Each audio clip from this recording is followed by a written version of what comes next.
பெருமை ஒருவனுக்குள்ள இருந்தால் அது கீழ்ப்படியாமையை கொண்டு வரும். கீழ்ப்படியாமையினுடைய காரணமே, அதனுடைய மூல வேரே பெருமைதான். பெருமை எனக்குள்ள இருந்துச்சுன்னா, இவர் யார் எனக்கு சொல்லுவது, இவரை விட எனக்கு ரொம்ப தெரியும், இவர் யார் எனக்கு கற்பிப்பதற்கு, எனக்கு இதை விட நல்லா சிறப்பா செய்ய தெரியும் என்ற ஒரு எண்ணம் நமக்குள்ளே வந்துவிடும்.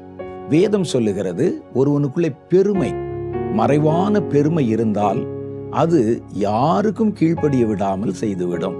மாத்திரல்ல, பெருமை உள்ளவனுக்கு தேவன் எதிர்த்து நிற்கிறார்.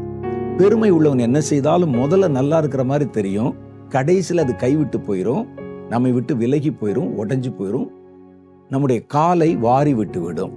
அதனால வேதம் சொல்லுது, கர்த்தர் எதிர்த்து வந்தா எப்படி இருக்கும் யோசிச்சு பாருங்க. ஒரு மனிதன் எதிர்த்தாலே நமக்கு கஷ்டம், கர்த்தர் நமக்கு எதிராக வந்தா நமக்கு எந்த இடத்துலையுமே சகாயம் கிடைக்காது.